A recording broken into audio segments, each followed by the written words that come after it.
भद्राः क्रतवो यन्तु विश्वतः।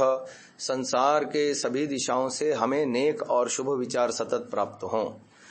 मेरे साथ कहिए, मानवता अपनी देवी है, मानवता अपनी देवी है, ज्ञान हमारा भैया है, ज्ञान हमारा भैया, मेहनत अपनी बहना है, धरती माँ की गोदी में धरती माँ की गोदी, सत्य जीवन साथी संग, सत्य जीवन साथी, हर हित जीते रहना है। हर हित जीते रहना है। समादरणीय महानुभावों, सत्य सनातन वेद मंदिर रोहिणी पूर्व में आयोजित ध्यान योग शिविर में छठे दिवस में सुबह के प्रथम सत्र में आप सभी महानुभावों का हार्दिक स्वागत है। तो हमारे सामने दो विकल्प हैं, या तो वो अगमर्षण की जो बात कल बताई थी मंत्रों के संदर्भ में बता करके हम आगे बढ़े, अथवा कल मैंने कहा था कि प्रातःकालीन मंत्रों का, दोनों में से क्या चॉइस है? प्रातःकालीन मंत्र। तो खोलिए पुस्तक में, देखिए दिए हैं हमने। महर्षि दयानंद जी ने हर गृहस्थी के लिए इन 5 मंत्रों का उच्चारण करने का विधान संस्कार विधि में गृहाश्रम प्रकरण में किया है। हाँ, तो इसके ना पहले 5 मंत्र एक बार बुलवा दे। हाँ, तो ये 5 मंत्र नहीं, मेरे ऐप में सब एक साथ बुला हुआ है, वहां से ले लेना। वो शुद्ध उच्चारण और स्टूडियो रिकॉर्डिंग है, बढ़िया। यहाँ उतनी अच्छी रिकॉर्डिंग भी नहीं हो पाएगी, ठीक है ना। अब देखिए, इन मंत्रों का विधान महर्षि दयानंद जी ने किया हर गृहस्थी के लिए। सुबह उठते ही इन मंत्रों के माध्यम से ध्यान करना चाहिए। और अर्थ भी लिखा इसका, ये ऋषिकृति अर्थ है जो मैंने यहाँ इसमें छापा है, संस्कार विधि में से। ये पृष्ठ संख्या 32 पहला मंत्र बोलते हैं, ओम प्रातरग्निम प्रातरिंद्रम हवामहे प्रातर्मित्रावरुणा प्रातरश्विना प्रातर्भगं पूषणं ब्रह्मणस्पतिं प्रातः सोमं उत रुद्रं हुवेम। अब इसमें जो शब्द आ रहे हैं, प्रातः अग्निम, प्रातः इंद्रम हवामहे, प्रातः मित्रावरुणा, प्रातः अश्विनौ, ये यहाँ से संधि को तोड़ेंगे, मतलब मंत्र से अलग करेंगे शब्द को, तो अश्विना का हो जाएगा अश्विनौ, द्विवचनांत है। फिर प्रातः भगम पूषणम ब्रह्मणस्पति, ब्रह्मणः पतिम ब्रह्मणस्पतिम, प्रातः सोमम उत रुद्रम हुवेम। ये पदच्छेद हो गया मंत्र का। ऋषि दयानंद इसका जो अर्थ करते हैं उसको एक बार पढ़ के फिर विशेष व्याख्या करता हूँ। हे स्त्री पुरुषों, जैसे हम विद्वान उपदेशक लोग प्रातः प्रभात बेला में अग्निम स्वप्रकाश स्वरूप, प्रातः इंद्रम परमेश्वर्य के दाता और परमेश्वर्य युक्त, प्रातः मित्रावरुणा, मित्रावरुणौ होना चाहिए था, मित्रावरुणौ प्राण उदान के समान प्रिय और सर्वशक्तिमान, प्रातः अश्विनौ सूर्य चंद्र को जिसने उत्पन्न किया है उस जगदीश्वर की हवा महे स्तुति करते हैं, और प्रातः भगम भजनीय सेवनीय ऐश्वर्य युक्त पूषणम पुष्टिकर्ता करना हो गया, ब्रह्मणस्पतिम अपने उपासक वेद और ब्रह्मांड के पालन करने हारे, प्रातः सोमम अंतर्यामी प्रेरक उत, और रुद्रम पापियों को रुलाने हारे और सर्वरोगनाशक जगदीश्वर की हुए में स्तुति प्रार्थना करते हैं। वैसे प्रातः समय में तुम लोग भी किया करो। ये तो ऋषिकृत अर्थ हो गया। अब चलो इसकी विशेष बात को हम समझने की कोशिश करते हैं। पहला शब्द है अग्नि, ईश्वर का नाम है। दूसरा शब्द है इंद्र, वो भी ईश्वर का नाम है। और ये दोनों के दोनों शब्द शुद्ध ज्ञान और शुद्ध कर्म को इंगित करते हैं। ईश्वर को अग्नि किस लिए कहते हैं? क्योंकि वो ज्ञान स्वरूप है।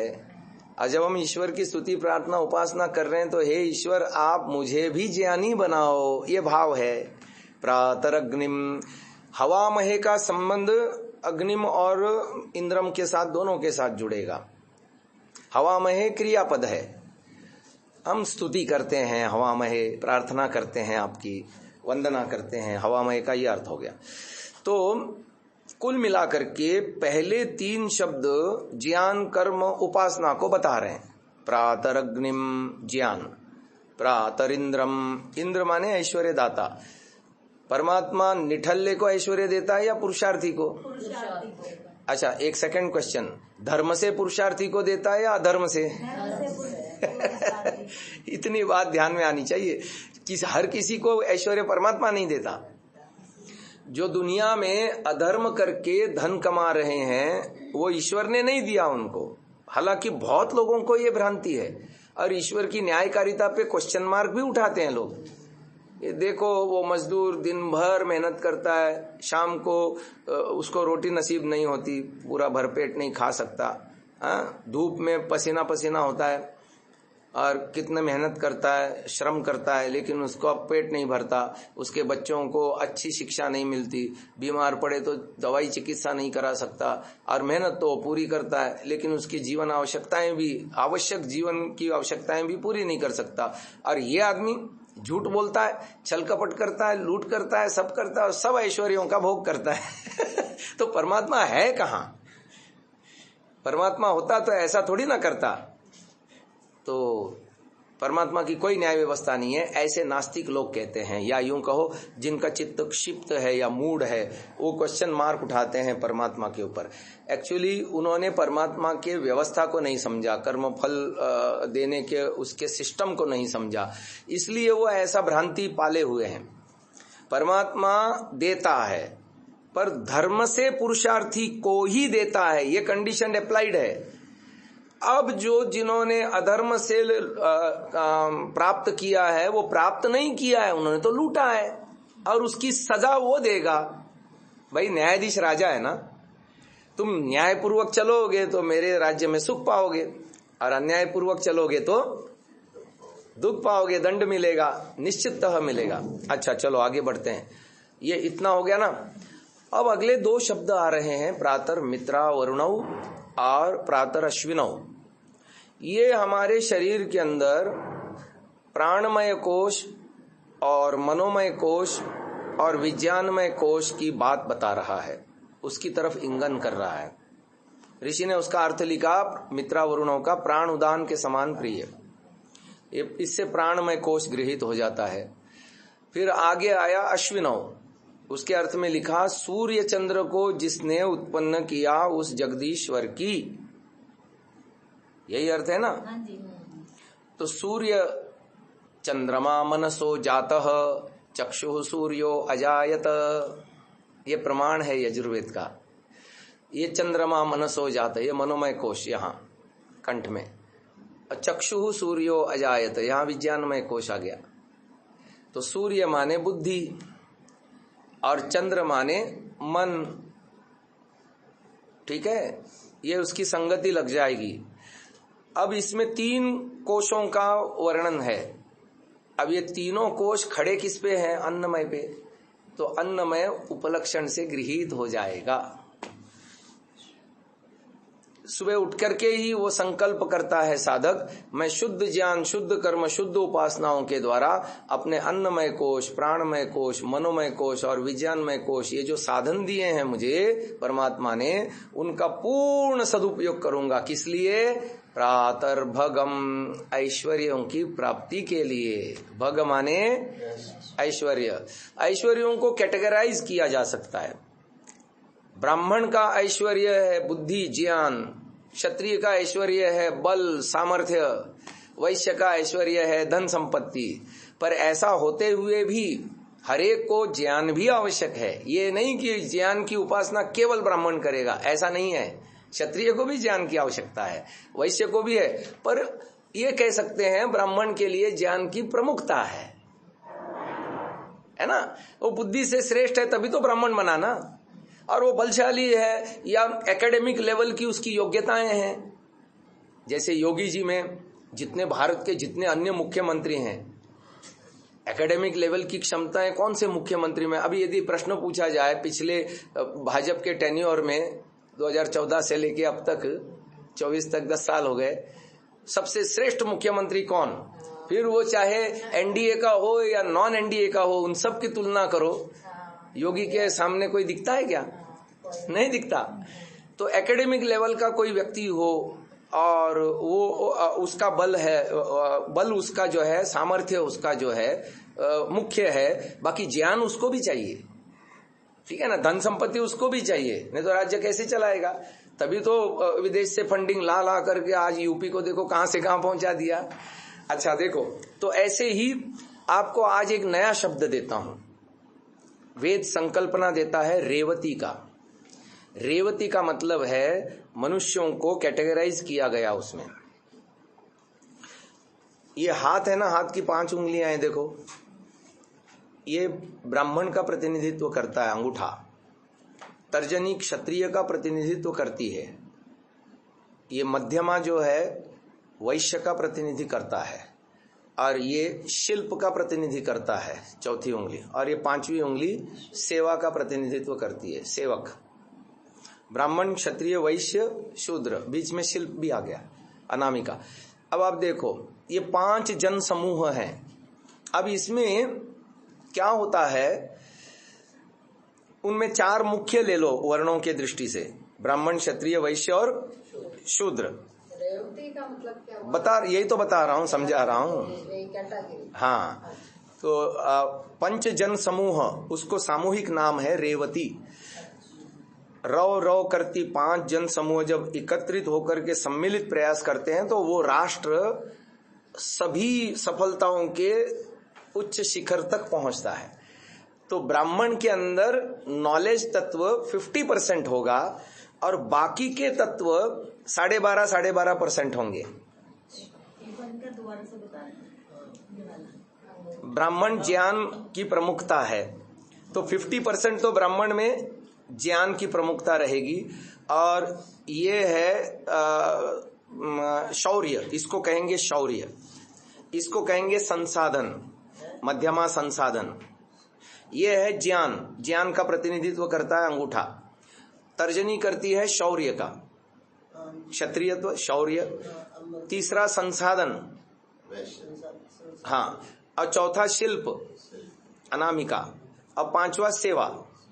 अब ब्राह्मण के अंदर 50% तो ज्ञान होगा और 12.5% बाकी के गुण होंगे। अनामिका रिंग फिंगर, शिल्प, शिल्प, शिल्प। अभी विश्वकर्मा डे गया ना, अभी ये सारे हमारे जितने भी कलाकार लोग हैं, या जितने भी जो है मिस्त्री लोग मशीनरी बनाते हैं, या अभी डीआरडीओ विश्वकर्मा लोग हैं सारे। अभी मनाया 17 तारीख को इन लोगों ने, अभी मनाया 17 मई को, जो भी है मुझे नहीं मालूम, लोगों ने मनाया, फेसबुक पर देख के मैं आपको बता रहा हूँ। लेबर डे होता है। हाँ, मैं विश्वकर्मा डे की बात बता रहा हूँ, लोगों ने मनाया, हमारे आर्य जगत के विद्वानों ने उस पर प्रवचन भी दिए, वो प्रवचन सुन करके मैंने आपको बताया कि अभी मनाया। वैसे देखो मई में अब उनसे पूछना चाहिए आपने क्यों मनाया, मेरे लिए प्रश्न नहीं है। विश्वकर्मा डे इस पे होता है, दीपावली के छोड़ो ना, अपना विषय जा रहा है। ठीक है। ये ज्ञान, ये शौर्य, ये संसाधन, ये शिल्प और ये सेवा।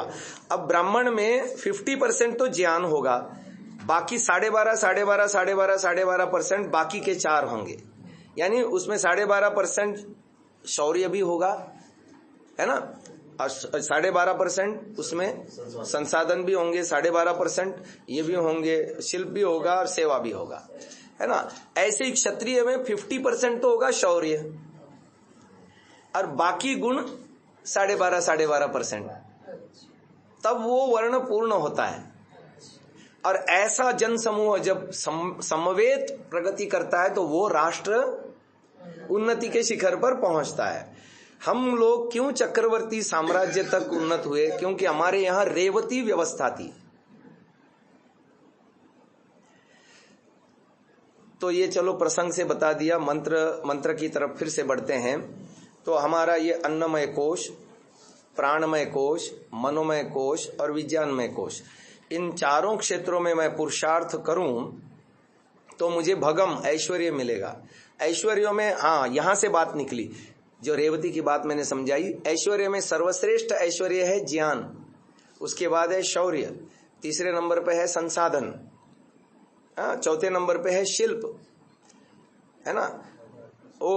वो कारीगर जो है ना, जो परंपरा से बहुत सारा वो करते हैं, हमारे यहाँ जरी की साड़ियाँ बनाने वाले लखनऊ में या कहाँ के हैं, ये सारे शिल्प ही तो हैं। मकान बनाने वाला कड़िया कोई बहुत बड़ा पीएचडी थोड़ी होता है, लेकिन ऐसे सुंदर मकान बनाता है ना। ये सारे शिल्प हैं, ये शिल्प के हैं। फिर विमान बनाने से लेकर के हर चीज के, अभी देखो वेपन्स बना रहे हैं। अभी इंडिया न केवल वेपन्स में आत्मनिर्भर हो रहा है भारत, बल्कि एक्सपोर्टर भी हो रहा है। पहले क्या होता था, हम बाहर से इंपोर्ट करते थे, दूसरों को पैसा कमा के देते थे। आज भारत वेपन्स के मामले, तो ये शिल्प के कारण से हुआ। शिल्प को बढ़ावा दिया इस वर्तमान गवर्नमेंट ने, शासन ने। तो अब सब चीजें यहाँ आर्टिलरीज वगैरह सब कुछ, गोलियां सब कुछ, ये सब यहाँ इंडिया में बनने लगी। हर चीज, क्षमता हमारे अंदर सब कुछ थी, लेकिन शासन की मंशा नहीं थी। यहाँ के साइंटिस्टों में क्षमता नहीं है, वो बात नहीं थी। पहले के जमाने में क्यों इसरो सक्सेस नहीं होता था, आज क्यों इसरो सक्सेसफुल हो रहा है। अच्छा चलो, तो ये प्रातर्भगम, मैं ऐश्वर्यशाली बनूं। कैसे ऐश्वर्यशाली बनूं? अपने इन चारों कोशों का सदुपयोग करके, अपने प्राणमय कोश का सदुपयोग करके, प्राण उदान के समान प्रिय। अच्छा, प्रातः अश्विनौ, सूर्य चंद्र को जिसने उत्पन्न किया है उस जगदीश्वर की स्तुति करते हैं। यहाँ स्तुति करने से तात्पर्य यही है कि हे ईश्वर, आपने मुझे जो संसाधन दिया, बुद्धि रूपी संसाधन दिया है, मन रूपी संसाधन दिया है, उसका मैं पूर्ण उपयोग करूंगा आज दिन भर। सोचो, कोई व्यक्ति सुबह उठते ही ये संकल्प करे, ईश्वर से जुड़े और ईश्वर से ज्ञान, बल, आनंद, पुरुषार्थ, उत्साह लेकर के संकल्प करे कि मैं इन चारों कोशों में मेहनत करूंगा और अपने जीवन को ऊंचा उठाऊंगा, उसका दिन सक्सेसफुल हो जाएगा या नहीं, वो बता रहा है आगे मंत्र। प्रातर्भगम, फिर अगला शब्द आया पूषणम। पूषणम, पूषण माने पुष्टिकर्ता ईश्वर के लिए आया, पर यहां पूषणम से तात्पर्य ये होगा कि देखो, पुरुषार्थ के 4 प्रकार होते हैं। एक तो है अप्राप्त की इच्छा अर्थात प्राप्ति, ये पहला प्रकार। दूसरा, प्राप्त की रक्षा। तीसरा, रक्षित की अभिवृद्धि। और चौथा, वर्धित का सुपात्रों में सुवितरण। अब आपको ज्ञान नहीं है आपके पास, आप ज्ञान प्राप्त कर रहे हैं। बल नहीं है तो मेहनत कर रहे हैं और जो है बल अर्जित कर रहे हैं। धन नहीं है तो पुरुषार्थ कर रहे हैं, धन प्राप्त कर रहे हैं। उतने पे ही नहीं रुकना है, उसको बढ़ाना है। मेरा ज्ञान बढ़ता जाए न कि घटता जाए, मेरा सामर्थ्य बढ़ता जाए न कि घटता जाए, मेरी योग्यता वृद्धि को प्राप्त हो, न कि मैं वहीं के वहीं रुका रहूं, आगे भी बढ़ूं मैं। तो ये पुरुषार्थ के 4 प्रकार। तो इसलिए आ गया पूषणम, वो मुझे पुष्ट करे। प्रतिदिन मेरा ये भगम माने ऐश्वर्य, जो मैंने ईश्वर से कामना कर रहा हूं, जिसके लिए मैं पुरुषार्थ कर रहा हूं, जो मैं अचीव कर रहा हूं जीवन में, उसकी रक्षा भी हो, उसमें वृद्धि भी हो, और फिर वो औरों के लाभ के लिए उसका सदुपयोग भी हो, अपने और औरों के लाभ के लिए। समझ में आ रहा है कि नहीं आ रहा है? बहुत अच्छे से। हाँ, तो पूषणम। फिर जीवन का लक्ष्य यहीं तक सीमित नहीं है। केवल लौकिक उन्नति ही जीवन का लक्ष्य नहीं है।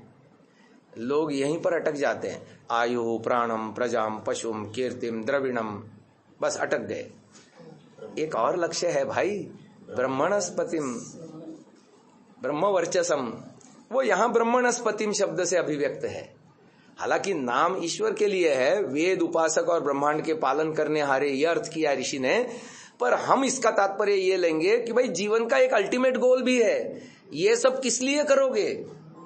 अन्नमय कोश की वृद्धि, प्राणमय कोश की वृद्धि, मनोमय कोश की वृद्धि, और ये सारा भगम ऐश्वर्य किसके लिए? क्या करोगे ये सब प्राप्त करके? चक्रवर्ती साम्राज्य भी प्राप्त कर लिया, क्या गोल है उसका? अंतिम गोल मनुष्य का है ईश्वर। तो उस बात को बताया ब्रह्मणस्पतिम, ईश्वर प्राप्ति के लिए ये सारे काम करने। यदि ऐसा करोगे तो ऐसा होगा, ऐसा नहीं करोगे तो ऐसा होगा। ये अगली बात बता रहा है मंत्र। प्रातः सोमम, उत रुद्रम हुवेम। ठीक है, प्रातः सोमम उत रुद्रम हुवेम। सोम है शांति, आनंद, ऐश्वर्य। यदि अपने ईश्वर प्रदत्त संसाधनों का सदुपयोग करोगे तो ईश्वर सोम रूप में अवतरित होगा, और नहीं तो रुद्र रूप में अवतरित है ही। जो आदमी विफल होता है वो रोता है, रुधिर अश्रु विमोचने। उत यहां विकल्प में है, आइदर दिस और दैट। तुम्हारे पास दो ही विकल्प हैं, या तो पुरुषार्थ करो और सफलताओं को अर्जित करो, धर्म से पुरुषार्थ करो, या तो अकर्मण्य होकर के बैठ जाओ, या इनका दुरुपयोग करो, आलसी होकर के कुछ ना करो, या जो संसाधन परमात्मा ने दिए हैं मन बुद्धि आदि, इनका दुरुपयोग करो, तो जीवन में विफल हो जाओगे, है ना। अब फिर रोगे सिर धुन धुन करके, सब आगे निकल गए, मैं रह गया पीछे।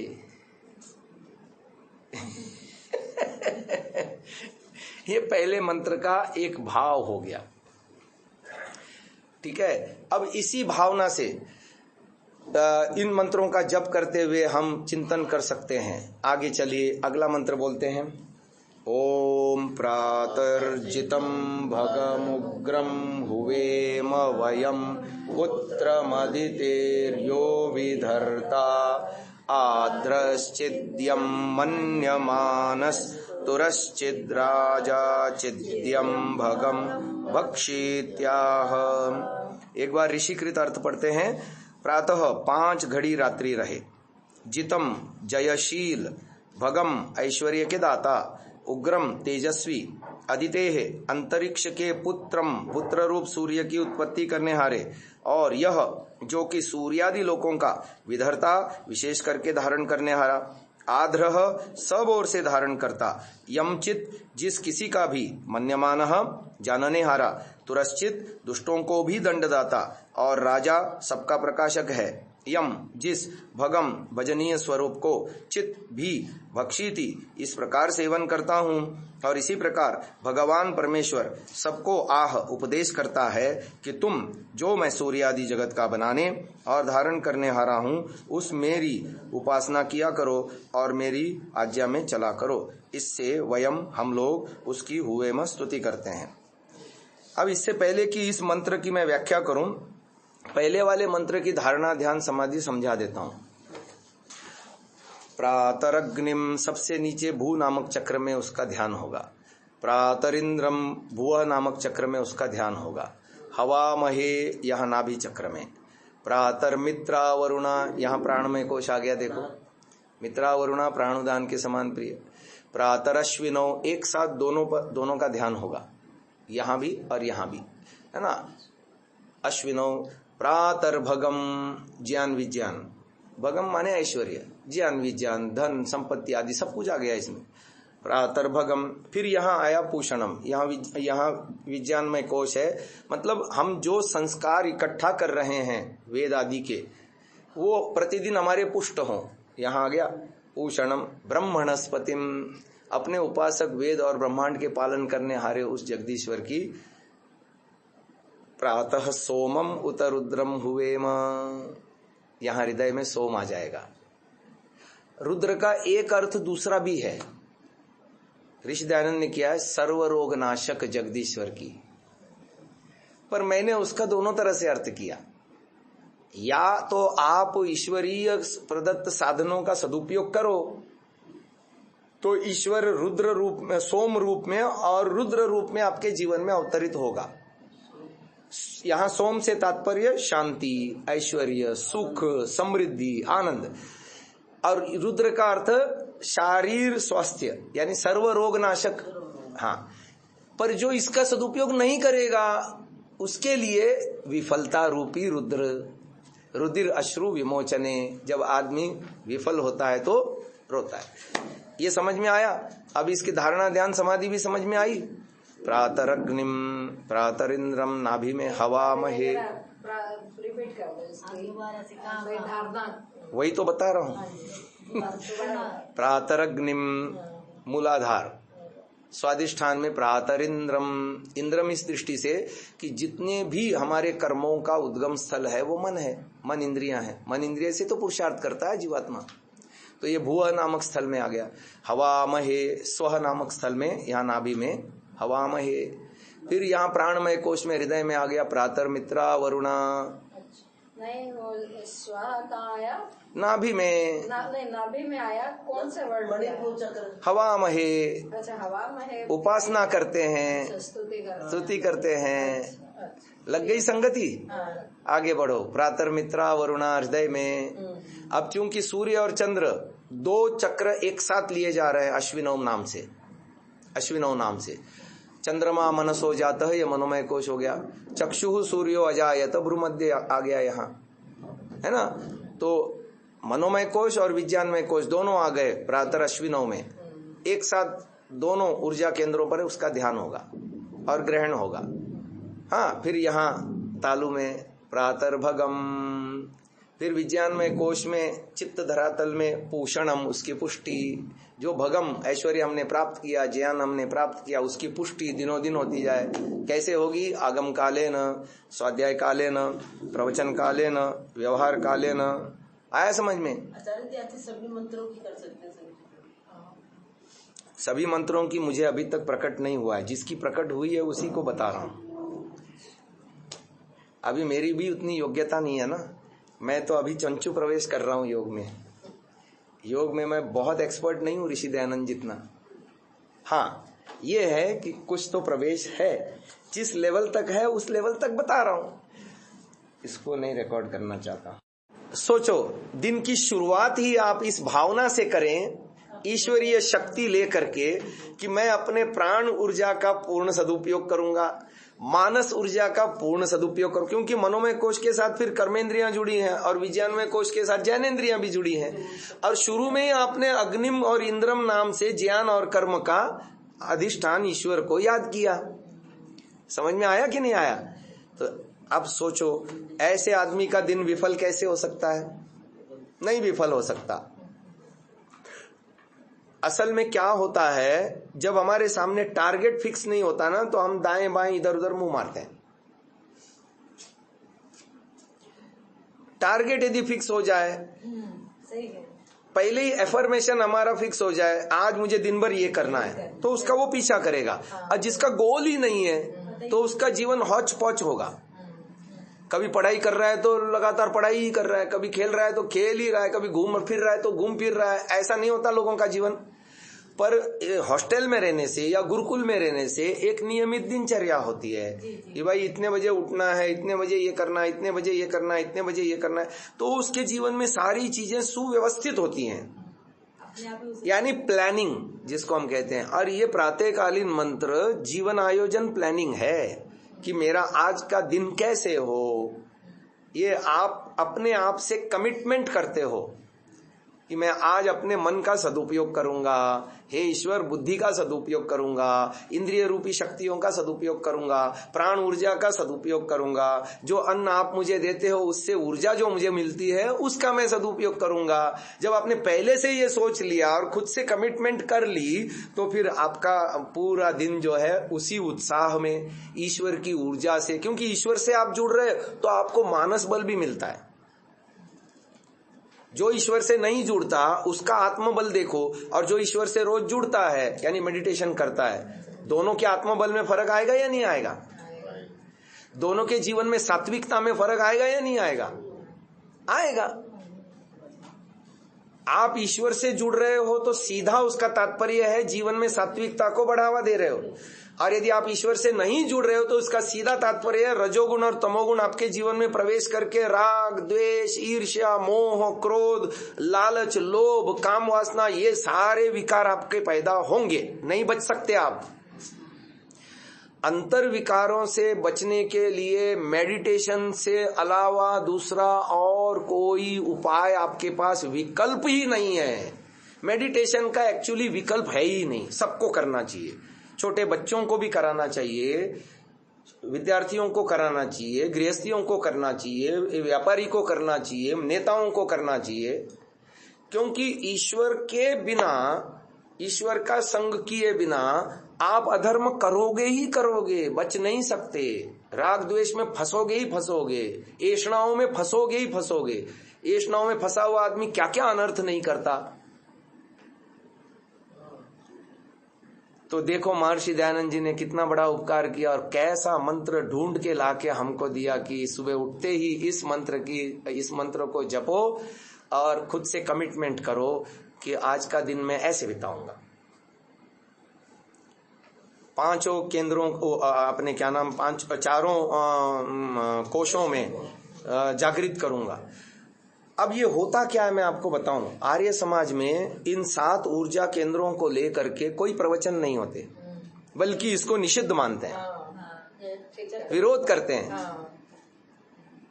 जबकि ये सारी की सारी बातें उसी तरफ इंगन कर रही हैं।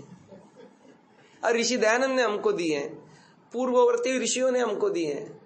जब धारणा की बात बतानी थी तो महर्षि पतंजलि ने भी, पतंजलि के सूत्र पर देश बंधस चित्तस्य धारणा, व्यास जी ने ये बात बताई है।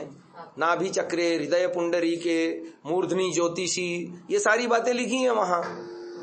पर इसकी टोटली उपेक्षा है अपने यहाँ साधना पद्धतियों में, आर्य जगत में। जबकि पौराणिक जगत में इसका पूरा बोलबाला है। आप देखो मीम्स भी बनते हैं आध्यात्मिक, तो उसमें वो ऐसे 7 ऊर्जा केंद्रों को पॉइंटेड दिखा के वो बहुत सारे चित्र आपको मिल जाएंगे। पर अपने यहाँ आर्य समाज में इन बातों को लिए किसी ने रिसर्च नहीं की, किसी ने उस पर खोज नहीं की और किसी ने उस पर आगे नहीं बढ़े। जबकि महर्षि दयानंद जी का पूरा लेख, पूरे के पूरे मंत्रों के भाष्य सीधा सीधा इंगन कर रहे हैं इसकी तरफ। चलिए आगे बढ़ते हैं। और वेद में कौन सा मंत्र है? अष्ट चक्रा नवद्वारा है ना। हाँ हाँ, अब आगे चलते हैं। अगला मंत्र है प्रातर्जितम, जिसका हमने ऋषिकृत अर्थ पढ़ दिया। अब उसको थोड़ा सा समझते हैं। जब वेद बात करता है ना तो टॉप लेवल की बात करता है। क्षिप्त मूड आपको समझाया गया है कल परसों, अच्छे से समझ में आया है ना। यहाँ वेद क्षिप्त मूड लोगों की या विक्षिप्त की भी बात नहीं करता, सीधा एकाग्र की बात करता है। एकाग्र का मतलब है जीतना। किसको जीतना? मन को जीतना। यानी रजोगुण तमोगुण पे पूर्ण कंट्रोल। मुझे अपने जीवन में रजोगुण को बढ़ावा नहीं देना, तमोगुण को तो आने ही नहीं देना। मतलब तमोगुण को हावी नहीं होने देना। तमोगुण तो आएगा जीवन में, इसलिए हमको निद्रा लेनी पड़ती है। शरीर में तमोगुण जब हावी हो जाता है तो हमको निद्रा लेनी पड़ती है। परंतु व्यवहार में तमोगुण आ जाता है तो जागते हुए भी आदमी बेहोश हो जाता है और अधर्म, अज्ञान, अवैराग्य, अनैश्वर्य मूड हो जाता है, उल्टे काम करता है। बीड़ी पीने वाले को बोलो क्यों बीड़ी पीता है, हाँ? तो बोले तेरे पैसे की पीता हूं। शराब पीने वाले को बोलो क्यों शराब पीता है, पेट के कीड़े भी तो मरते हैं।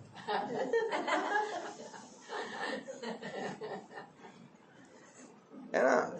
आजकल बड़े मीम्स अच्छे वो बन रहे हैं, छोटे छोटे रील्स वगैरह, और ये सब ट्रेनिंग दे रहे हैं इन सब बातों की लोगों को, है ना। अब आप देखो तो वेद इन लोगों की चर्चा कर ही नहीं रहा और हमारे आपके जैसे की भी चर्चा नहीं कर रहा, सीधा बोल रहा है प्रातर्जितम। वो आप बात तो आई है परमात्मा के लिए जयशील, पर जो परमात्मा का साथ करेगा, परमात्मा को अपने जीवन में धारण करेगा, वो भी तो किसी को जीतेगा। और वो क्या जीतेगा? अपने मन को जीतेगा, इंद्रियों को जीतेगा, बुद्धि के व्यवहार की सूक्ष्मता समझ करके अपनी निर्णय क्षमता को के ऊपर जय प्राप्त करेगा। बुद्धि की योग्यता क्या है? निर्णय क्षमता।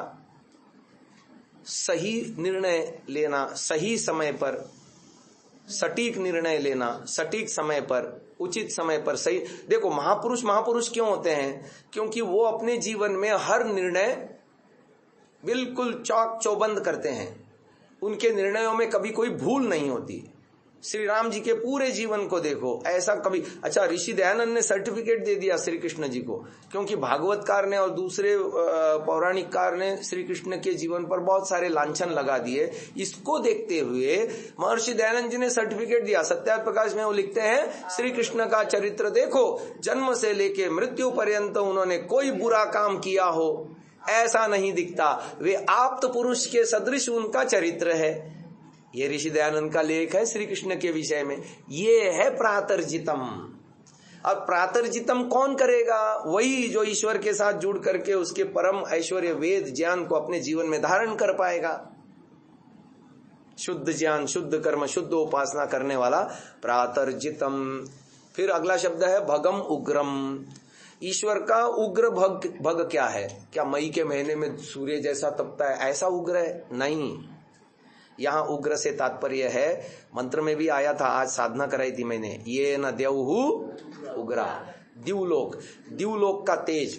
दिवलोक का तेज क्या है? जैसे सूर्य उदय होता है तो पूरा सृष्टि जगमगा उठती है,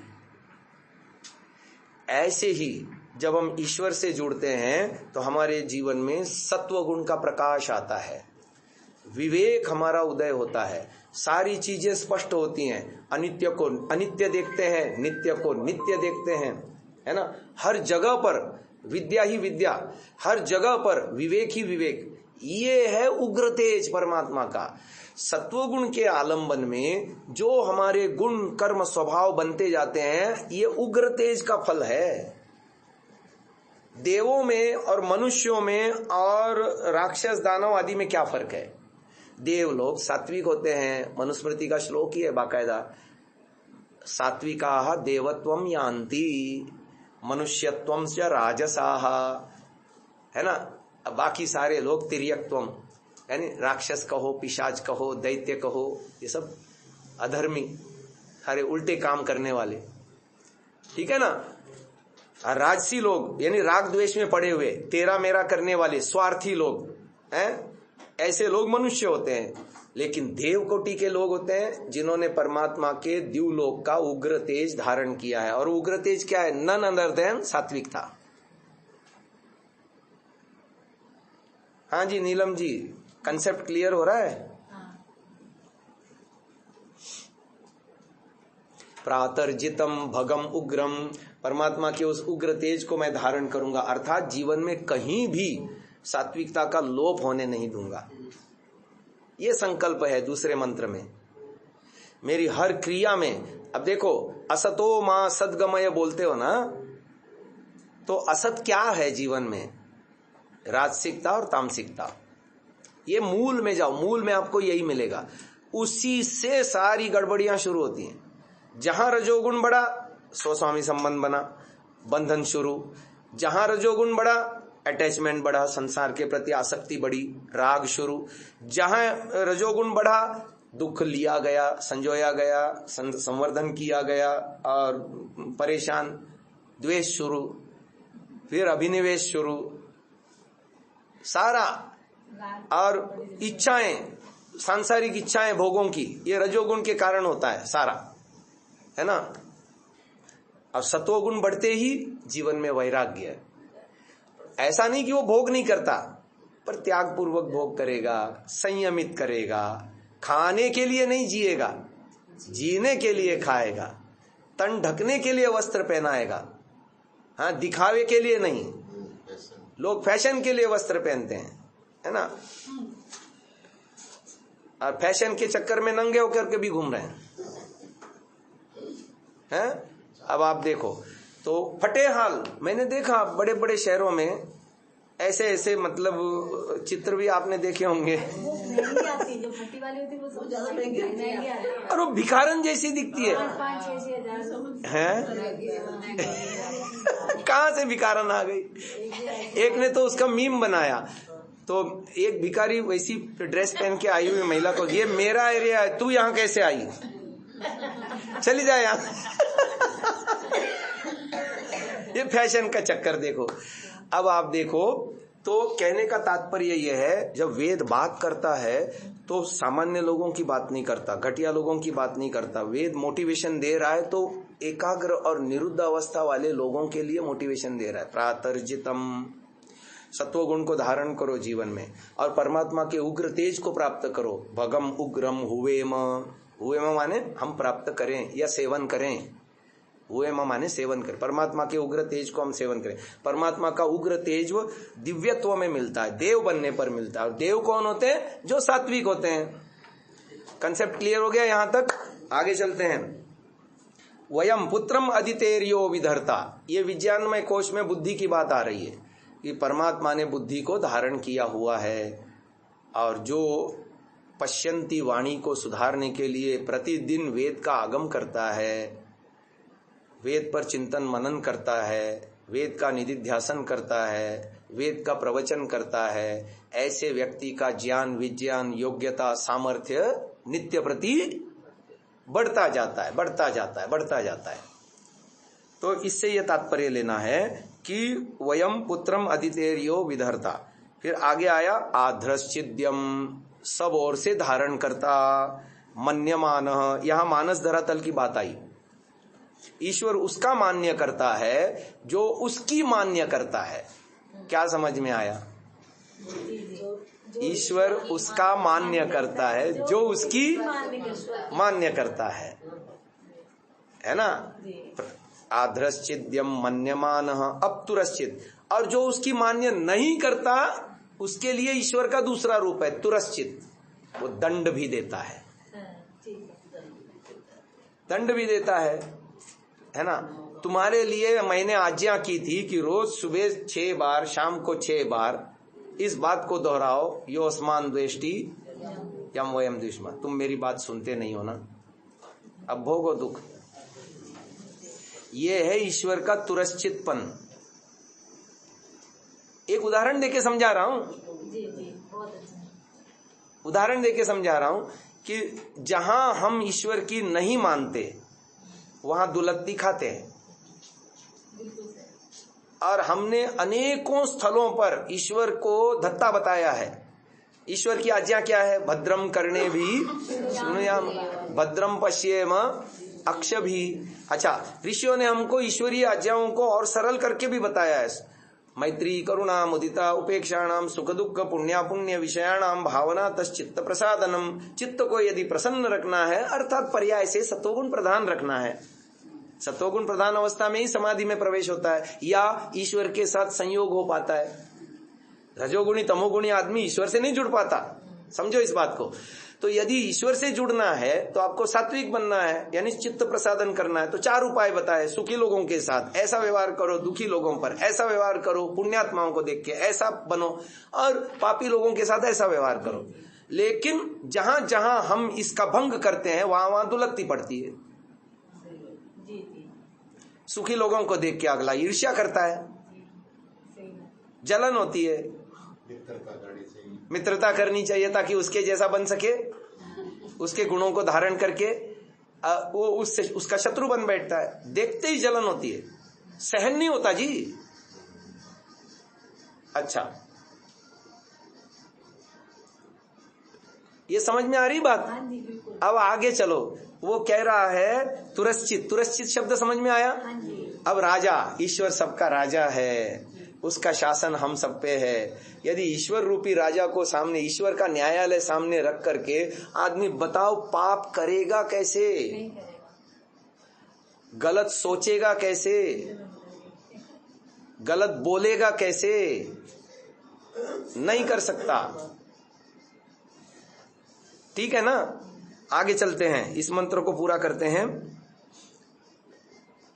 वो कहता है चित यम भगम। चित माने चेतना। चेतना के 2 स्तर हैं, आत्मचेतना, अति आत्मचेतना। आत्मचेतना माने जीवात्मा, अति आत्मचेतना माने परमात्मा। इन दोनों चेतनाओं को, भगम और उसके ऐश्वर्य को, भक्षितियाह, हम सेवन करते हैं। अरे इसको साउंड को कम कर दो। नहीं, उसने किसी कारणवश चला रखा है। मैंने उसको कहा ना, उसको ठीक। परमपिता परमात्मा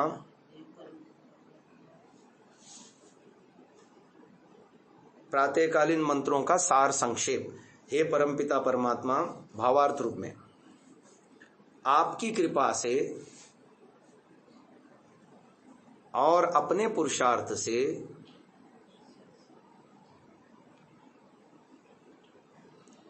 हम लोग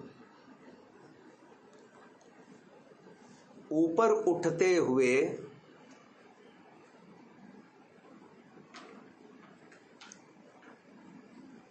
अर्थात सात्विक बनते हुए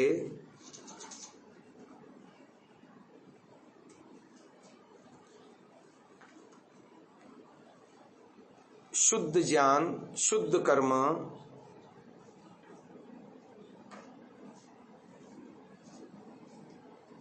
और शुद्ध उपासनाओं द्वारा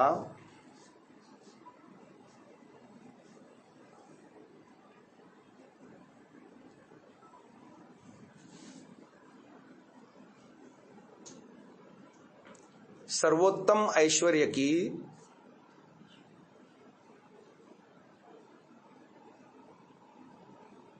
प्राप्ति करना चाहते हैं।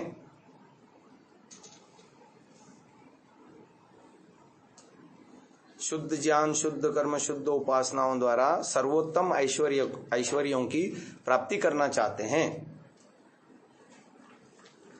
संसार में जितने अच्छे लोग हैं, नहीं सॉरी, उससे पहले एक शब्द और लिख, एक वाक्य और लिखो।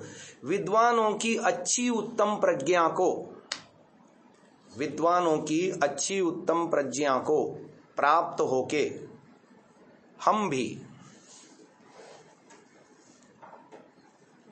विद्वानों की अच्छी उत्तम प्रज्ञा को प्राप्त होके हम भी संसार में जितने अच्छे लोग हैं यानी श्रेष्ठ लोग हैं, उनमें मैं भी सर्वश्रेष्ठ बनना चाहता हूं। हाँ, आपको याद है, चलो अच्छी बात है। संसार में जब तो बन पाऊंगी। हाँ, संसार में जितने अच्छे लोग हैं उनमें मैं भी सर्वश्रेष्ठ बनना चाहता हूं। हे देव, आज का मेरा दिन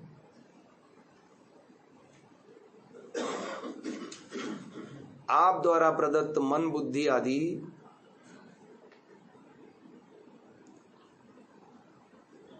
आज का मेरा दिन आप द्वारा प्रदत्त मन, बुद्धि, साधन, अवसर आदि का सदुपयोग करते हुए सफलताओं से भरा हो।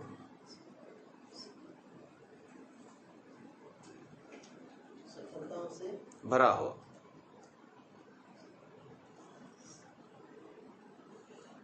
असफलता और अपयश आदि से नहीं।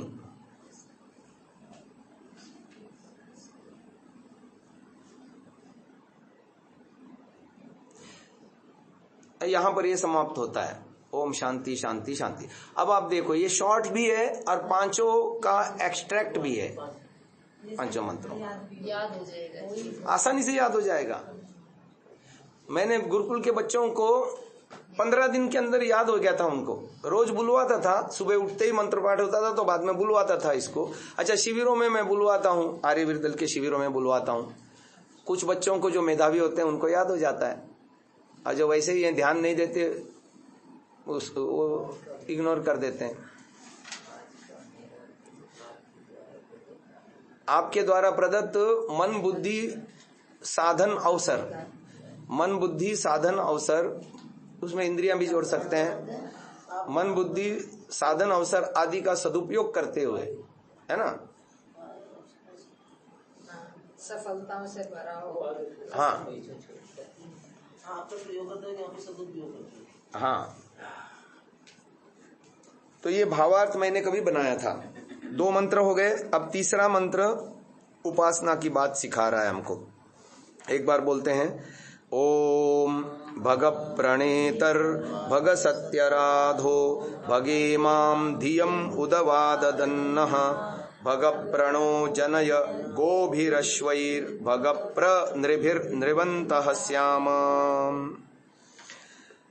ये बता रहा है कि हे भजनीय स्वरूप, प्रणेतः सबके उत्पादक, सत्य आचरण में प्रेरक, भग ऐश्वर्यप्रद, सत्य राधः सत्य धन को देने हारे, भग सत्य आचरण करने हारों को ऐश्वर्य दाता आप परमेश्वर। देखो यहाँ पर वो बात सिद्ध हो गई, सत्य आचरण करने वालों को, धर्म से पुरुषार्थ करने वालों को ही ईश्वर ऐश्वर्य देता है, अधर्म से नहीं। अच्छा, नह हमको इमाम इस दियम प्रज्ञा को ददत दीजिए और उसके दान से हमारी उदव रक्षा कीजिए। हे भग, आप गोभी गाय आदि और अश्वई घोड़े आदि उत्तम पशुओं के योग से राज्यश्री को नह हमारे लिए प्रजनय प्रकट कीजिए। हे भग, आपकी कृपा से हम लोग नृभी उत्तम मनुष्यों से नृवंतः बहुत वीर मनुष्य वाले प्रश्याम अच्छे प्रकार होवें।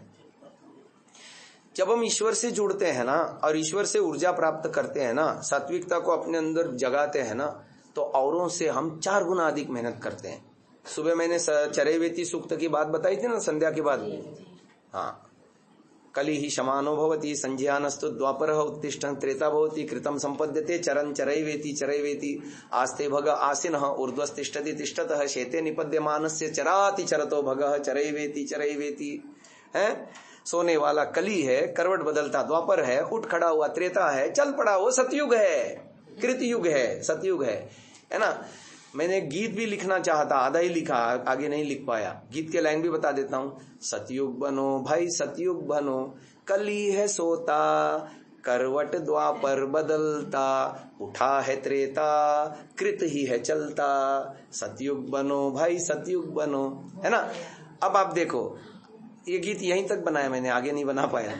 फिर वो कहता है सोने वाले के भाग्य सो जाते हैं, करवट बदलने वाले के भाग्य करवट बदलते हैं, उठ खड़े होने वाले के भाग्य उठ खड़े होते हैं, चल पड़ने वाले के सौभाग्य चल पड़ते हैं, तुम भी बढ़े चलो चलते रहो, चरैवेति चरैवेति।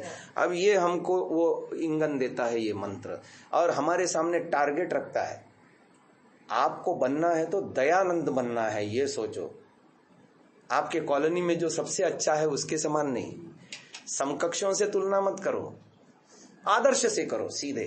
प्रनृभि नृवंतः श्याम। और कैसे विद्वानों की अच्छी उत्तम प्रज्ञा को मैं प्राप्त करूं। सामान्य प्रज्ञा नहीं चाहिए मुझे, एवरेज होकर के नहीं जीना है मुझे, मनुष्यत्व में मैं रखड़ना घिसटना पिसटना नहीं है मुझे। मेरा टारगेट उच्च का है, ऋषि बनना है मुझे, देव बनना है मुझे, योग्यतम बनना है मुझे। विद्वानों की अच्छी उत्तम प्रज्ञा को प्राप्त करा के, हे परमात्मा हमारी रक्षा करो, ये भाव आया है इस मंत्र में। चरैवेति का पूरा मैग्ना कार्टा है ये मंत्र, तीसरा वाला मंत्र, कि हम उच्चता की प्राप्ति को गोल में रख करके पुरुषार्थ करें। तो ये मत सोचो कि अगले कई जन्मों में मुझे मुक्ति चाहिए, अभी से टारगेट बनाओ, मुझे अगला जन्म लेना ही नहीं है। हे परमात्मा मेरी गति इतनी तीव्र कर दो कि मेरे को अगला जन्म चाहिए ही नहीं, ये संसार मेरे लिए बेकार है ना। ऐसा ये टारगेट बना दो। ये विद्वान लोग जो है ना, देवलोग क्या चाहते हैं? देवलोग सांसारिक उपलब्धियां नहीं चाहते, देवलोग मुक्ति सुख चाहते हैं। तो यहां तो कामना तो वही की गई है, धियम उदवादन्नः सत्यराध। सत्य का मतलब क्या है? तीनों अनादि तत्वों के यथार्थ स्वरूप को जान लेना, उसके तत्व ज्ञान को जान लेना। जब तत्व ज्ञान तक पहुंचेंगे ईश्वर जीव प्रकृति के, तो हमको ये समझ में आएगा प्रकृति निकृष्ट है, 3rd लेवल की है जी। और उसमें भी रजोगुण तमोगुण तो पूर्णतः त्याज्य है, सत्वगुण तो फिर भी आलम्बन लेने योग्य है, क्योंकि उसी सीढ़ी से हम आगे बढ़ेंगे ईश्वर तक, सत्वगुण के आलम्बन से। तो ये चीज जब विवेक से समझ में आएगी, तब हमारी विद्वानों की तरह हमारी बुद्धि विकसित होगी, और उस विकसित बुद्धि से हम क्या करेंगे, जीवन में आगे बढ़ेंगे। और जितने वो तो तुलना किससे कर रहा है? मनुष्यों से नहीं कर रहा। प्रनृभिः नृवंतः श्याम, जो संसार में श्रेष्ठ जन हैं उनके साथ मेरी कंपटीशन है, एवरेज लोगों के साथ मेरी कोई कंपटीशन नहीं। घटिया तो मैं बनना ही नहीं चाहता,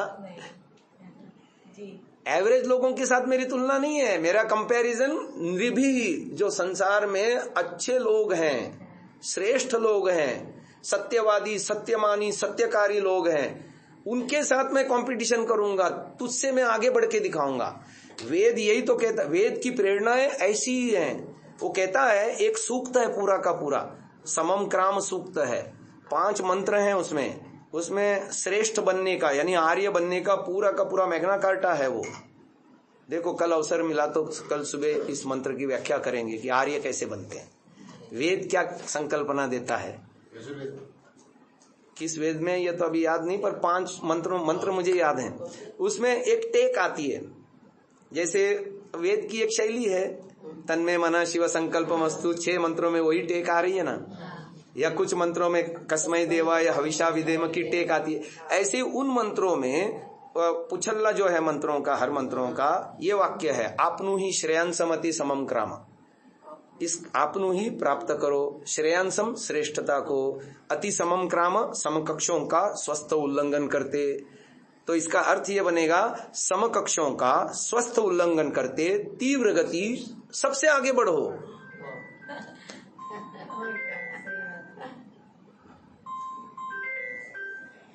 अरे इन भावनाओं से कोई ओतप्रोत होकर के अपनी सुबह की शुरुआत करेगा तो उसका दिन कैसा होगा? पूरा दिन बहुत अच्छा होगा। कल हमारा पूरा दिन बहुत बढ़िया गया था। अच्छा, सुबह की उपासना करी? हाँ, उसके बाद मैंने वहाँ पर किया ना, वो सारे भाव वही निकल रहे थे अंदर से। हाँ, तो ये ईश्वर है ही इतना बढ़िया व्यक्ति। हाँ, ईश्वर एक पदार्थ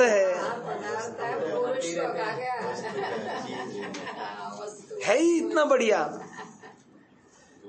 अच्छा, मैं ऐसे यूं ही थोड़ी कहता हूँ, हमारी दुर्गति उस आदमी की तरह है, जेब में 5 करोड़ का हीरा लेकर के घूम रहा है और खुद फटे हाल घूम रहा है, भूखा नंगा प्यासा फटे हाल, है ना ऐसी दुर्दशा। ईश्वर से जुड़ने से इतने लाभ है। अब जुड़ने का तरीका हम बताएंगे। धन्यवाद। अब मेरे जैसे लोग, मेरे जैसे व्यक्ति की वैल्यू ही नहीं है संसार में, क्योंकि लोगों को ईश्वर चाहिए ही नहीं असल में। अभी आपको सच में अभी मालूम नहीं है लोगों को ज्यादा। अब जो जानता जाएगा वो ही आता जाएगा। हाँ, चलो परमात्मा करे ये ज्योति फैले, ज्योति से ज्योति फैले और लोग अवेयरनेस हो जाएं कि पदार्थ के भी आपने 3 अर्थ बताए थे। पदार्थ के भी अर्थ बताए थे, कल बताए थे। पद धन अर्थ सब सत्य विद्या, और जो पदार्थ विद्या से जाने जाते हैं वो अर्थ धरातल की बात समझाते हुए मैंने बताया था। चलो, तो इसको अब यहीं विराम देते हैं, थोड़ा सा ब्रेक लेते हैं, फिर आगे की चर्चा फिर करेंगे। ओ